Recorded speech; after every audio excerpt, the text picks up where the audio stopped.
네, 복음을 읽을 때 또 미사를 하면서 막 뒤에 차 다니고 시끄러우니까 좀 불편하신가요? 여기 처음 오신 분 한번 손 들어보세요. 아, 처음 오신 분들이 많으시군요. 네. 막 이렇게 미사를 하면서 아마 그런 생각 들으셨는지 모르겠습니다. 저도 지금은 제가 중앙시장 성당이라고 조그만 시장 안에서 많은 분은 아닌데요. 시장 상인들하고 함께 이렇게 지내고 있습니다. 그런데 본당에도 제가 있었는데요. 본당에 보면 왜 미사 시간에 애들 막 뛰어다니고 막 떠들고 막 하면 주위에 신자분들이 눈총을 주시죠. 미사 시간에 누가 떠드냐고, 저 부모가 누구냐고. 근데 사실 여기서 이렇게 있어 보니까 그런 생각도 별로 안 들죠? 혹시 본당에 돌아가셔서 어린애가 뛰어다니면 그냥 봐주세요. 네. 뭐 별로 시끄러운 것도 아니에요. 이거에 그냥 그래서 월요일날, 화요일날 이번 대전 쪽으로 저희 이제 제주평화인성 수련연대 조기평화위원회로 결정을 했는데 조구별로 돌아가면서 미사를 합니다. 근데 보통 대전교회 이렇게 할 때 최근에 몇 번 제가 이렇게 와보면 사실은 신자분들이 별로 없었어요. 그래서 오늘은 제가 너무 행복합니다. 사실은 우리 여기 정병희 국장님하고 사무국장님하고 저하고 위원장님은 저기 밑에 계시고 안녕하세요. 네. 대전교 오세요? 반갑습니다. 네. 그래도 감사합니다. 대전교에서 좀 더 왔네요, 오늘은. 네. 그래서 하여튼 그렇게 이제 여기 계신 분들 이렇게 미사하시고 그랬는데, 오늘은 그래도 이렇게 전주교구 고산성당에서 많은 신자분들이 함께 해주셔서 감사드리고 또 너무 기쁩니다. 강정에 다닌 지 그래도 조금 왔다 갔다 한 지도 시간이 좀 흘렀는데, 갈수록 이 풍경이 바뀌는 것 같습니다. 그래도 처음 오신 분들이 꽤 계신데, 그에 비하면 저는 뭐 다행인지 불행인지 모르겠지만, 처음에는 이 구럼비 하기 전에 구럼비 안에 들어가서 또 보고 처음 하면서 문신부님하고 저쪽에서 이제 처음 이 연대 결성해서 하면서 미사도 하고 그랬어요. 뭐 그렇게 뭐 미사도 하고 뭐 또 이 안에도 들어갈 수 있었는데, 이제 공사가 시작되고 하면서 지금은 구럼비를 볼 수가 없죠. 여기서는. 또 저 밑에도 사실은 뭐 공사장 출입 안 했었고, 또 이렇게 미사를 하면 사실은 미사 시간 동안은 공사 안 하기로 해서 여기가 또 입구였었는데, 여기 이제 신부님들 이렇게 또 앉아 계시고 하면 레미콘이나 이런 차들이 못 들어갔었습니다. 뭐 속이야 어땠는지 모르겠지만 어쨌든 미사하는 동안 그런 식으로 공사가 중단이 또 되어 있었어요. 그래서 이 미사를 하는 동안만은 공사를 안 하는 걸로 했는데, 시간이 흐르면서 풍경이 바뀌는 것을 제가 보는 게, 오늘 와보니까 입구도 여기 뭐 건물 짓는다고 바뀌어서 입구도 저 위로 또 하나 뚫어갖고 이제 저쪽에서 출입을 하고, 저 밑에도 사실은 저쪽으로 출입 안 했었는데요. 저 밑에서 무슨 저희들 뭐 이벤트도 하고, 저 밑에서도 미사도 하고 뭐 여러 가지를 했었는데, 저 밑에서도 이제 공사 차량들이 출입을 하고 합니다. 그래서 이제는 뭐 미사를 하건 말건 혹은 여러 가지 어떤 사정을 봐주지 않고 이렇게 공사를 하고 밀어붙이는 것 같습니다. 그래서 처음에는 뭔가 자기들도 신사적으로 하려고 하는 것 같고 이런 모습을 보이다가, 시간이 흐르면서 어떤 사정이 바뀌었는지 아니면 마음이 급해졌는지 알 수는 없지만, 이런 어떤 풍경들이 이렇게 자꾸 바뀌어가는 모습을 보게 되는 것 같습니다. 그런 풍경들이 바뀌어가는 것을 보면서 마음이 좀 더 안타까워지는 것 같아요. 제가 얼마 전에 택시를 탔습니다. 전주는 상황이 어떤지 모르겠는데요. 대전은 요새 어떤 한 장소에 그 경찰들이, 교통경찰들이 한 10대 명씩 나와 있어요. 뭐 여기 대전 분들도 오셨으니까 태미고개라고 아시나 모르겠는데 그 태미고개 쪽에 그 사거리거든요. 거기에 경찰들이 한 10서너 명이 나와 있습니다. 그러고서는 한 2명은 카메라로 찍고 나머지는 교통법규 위반한 차량들 잡아냅니다. 교통법규 지켜야죠. 그죠? 네, 지켜야 합니다. 왜 지켜야 돼요? 아유, 맞습니다. 사고 나니까 지켜야죠. 다시 말하면 우리를 위해서, 사람을 위해서. 교통법규를 안 지키면 사람이 다칠 수도 있고 교통사고가 나서 죽을 수도 있고 그런 여러 가지 위험이 있기 때문에 사람을 위해서, 우리를 위해서 이 인간의 생명은 소중한 거니까 또 지켜야 합니다. 그런데요, 그런 의미에서는 교통법규는 참 유용하고 또 좋은 것이고 우리가 서로 협조해서 잘 지켜야 할 것은 분명한데요. 요즘의 풍경은 또 그렇지만은 않은 것 같습니다. 경찰들이 아까 말씀드린 대로 그 사거리에 한 10몇 명씩 서서 차를, 교통법규 위반 차량을 잡아내는데요. 한 10대는 그냥 잡혀갖고 옆에 이렇게 서 있더라고요. 택시 운전기사가, 제가 택시를 탔다고 말씀드렸죠. 그 택시 운전기사가 그 풍경을 보더니 에휴 하며 하더라고요. 그래서 왜 그러세요? 그랬더니 저것 때문에 자기가 어느 날은 2번을 잡혔대요. 한 번은 꼬리 물기. 뭐 저는 보질 않았으니까 정말 위반해서 잡힐 만한 건지 아니면 어떤 상황이었는지 모르겠지만 어찌되었든 뭐 봐줄만 한데 잡혔다고 생각을 하신 것 같아요. 꼬리 물기 한 번 잡히고, 한 번은 어린이 보호구역인데 제한 속도가 시속 30km입니다. 근데 그 어린이 보호구역에서 40km인가 40몇 km로 달렸어요. 근데 운전하시는 분들 알지만 40몇 km 적당히 좀 천천히 가는 거잖아요. 근데 그것도 잡혔답니다. 가면서 이런저런 얘기를 많이 했는데 그분은 개인 택시가 아니고 회사 택시였어요. 회사 택시인데 밤 한 8시 뭐 이렇게 나와서 그 다음날 아침 8시나 9시까지 출근 시간 이제 지날 때까지 해서 한 12시간을 운전을 하신대요. 그래서 얼마 버세요? 그랬더니 잘 벌어서 20만 원을 벌어야 한답니다.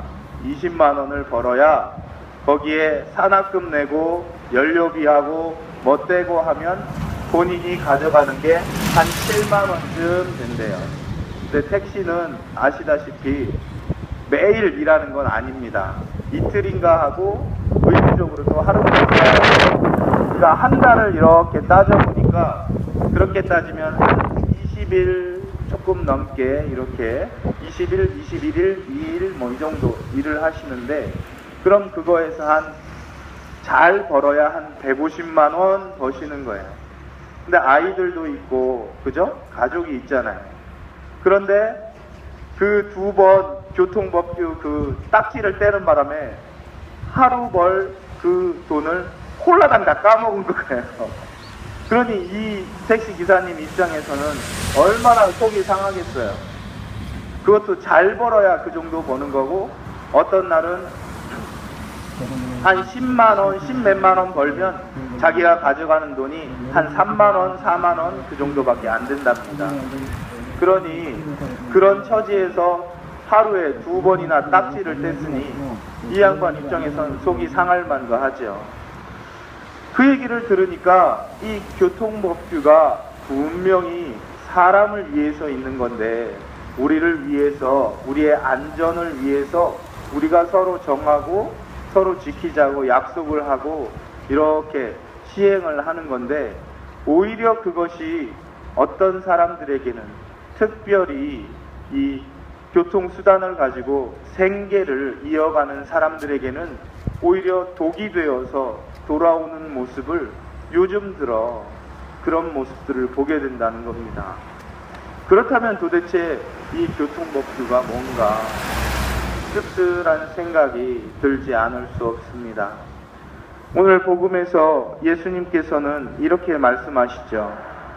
이사야가 너희 위선자들을 두고 옳게 예언하였다. 성경에 이렇게 기록되어 있다. 이 백성이 입술로는 나를 공경하지만 그 마음은 내게서 멀리 떠나 있다. 입으로는 교통법규가 사람을 위해서 있는 거라고 얘기를 하지만 사실 마음은 그렇지 않은 거죠. 그거 많이 단속해서 잡아내서 세금, 그죠? 잘 아시네요. 예산을 뽑아내려고 하는 거 아닙니까? 제가 우연히 뉴스를 보니까 그래요. 몇백억이었나요? 뭐 하여튼 작년도 이제 결산을 한 것이 400억이라나 4천억이라나 뭐 하여튼 그 정도가 뭐 들어왔답니다. 그 단속해서 이런 어떤 과태료 수입이. 근데 예산을 그거에 약 거의 100%, 한 7, 80%를 상향 조정해서 예산을 책정해 놨어요. 올해 예산을요. 국가 예산에서요. 보니까 이 얘기는 무슨 얘기예요? 열심히 잡아내겠다는 거죠. 열심히 과태료 물리고 열심히 잡아내서 수입 챙기겠다는 거죠. 그런데 사실 아마 그렇게 얘기할 겁니다. 그게 다 우리나라 사람을 위해서 하는 거라고, 국민을 위해서 하는 거라고. 근데 국민을 위해서 국민의 고열을 빨아먹는 꼴이 되는 거죠. 과연 이것이 국민을 위하는 것인지, 사람을 위하는 것인지, 우리는 우리 양심에 이렇게 놓고 볼 때 정말 아니라고 대답할 수밖에 없습니다. 이곳 강정도 마찬가지입니다. 제가 본당에서 강정에 대해서 뭐 이렇게 얘기를 하고 또 뭐 강론세도 말하고 또는 시민들 여기는 사진이나 동영상 같은 것도 보여주고 하면서 할 때 일부 사람들은 그런 말씀들을 하세요. 아니 제주도에 해군기지가 우리나라를 지키는 거고 지금 뭐 중국이니 미국이니 뭐 일본이니 뭐 이 아시아 정세가 국제 정세가 긴박하고 어려움이 있는데 우리가 우리 스스로를 지킬 수 있게 해군기지를 짓는 게 이게 우리를 위한 건데 왜 이걸 반대하고 왜 이것을 이렇게 힘들게 하느냐 이런 말씀들을 하십니다. 그럴 때 저는 바로 오늘 복음 말씀이 정말 기억나는 것 같습니다. 이것이 정말 우리를 위한 건가? 정말 그렇게 생각하는 건가? 가슴에 손을 얹고 복음을 관두고도요. 복음은 정말 생각 안 하고도요. 가슴에 손을 얹고 정말 이것이 사람을 위해서 국민을 위해서 하는 거라고 생각하는 거예요. 혹시 입으로는 평화를 말하고 우리나라를 위한다고 말하지만 사실은 뱃속에 다른 거 들어있는 건 아닙니다. 사실은 그런 말을 하는 분들도 다 아시지 않을까 싶어요. 왜냐하면 하느님께서는 굳이 복음을 글로서가 아니라 우리 양심을 통해서 인간의 양심을 통해서 우리 안에 복음을 새겨놓았고 우리가 그것을 실천할 수 있도록 우리에게 이성과 양심과 이런 것들을 주셨기 때문에 굳이 성경을 읽지 않아도 우리 양심에 근거해서 우리가 생각해 보아도 이것은 진정으로 우리를 위하는 것은 아닌 것이죠. 여기 있는 우리 모두는 그것을 압니다. 아니 어쩌면 저기 밑에 있는 분들도 또 육지에 있는 다른 많은 분들도 사실은 다 알 거예요. 자기 양심에 손을 얹고 보았을 때 이것이 진정으로 우리나라를 위하고 사람을 위하고 평화를 위한 것이 아니라는 걸 알지만 자기들 안에 다른 이기적인 마음이 있기 때문에 내 뱃속을 두드릴 수 있는 뭔가가 있기 때문에 이거에 대해서 사실은 지지하고 또 내심 침묵하고 그러고 있는 것이 아닌가 싶습니다. 오늘 예수님께서는 복음을 통해서 그러한 인간의 어떤 검은 뱃속, 이 검은 마음을 이렇게 세상에 드러내십니다. 또 그것을 통해서 오히려 하느님의 뜻이 무엇인지 우리에게 더 밝히 드러내주고 계십니다. 오늘 복음을 묵상하면서 또 이곳 강정에 우리가 이렇게 이 풍경들을 보면서 진정으로 우리가 복음을 따른다는 것, 진정으로 우리가 하느님을 섬긴다는 것이 무엇인가? 하느님을 섬긴다는 것, 복음을 따른다는 것은 하느님이 사랑하시는 이 세상, 인간, 하느님이 창조하신 이 세계를 우리가 사랑하고 정말 함께 할 줄 아는 것, 그것이 바로 하느님을 섬기는 것임을 우리가 기억했으면 좋겠습니다. 잠시 우리 함께 그런 마음으로 침묵 가운데 기도합시다.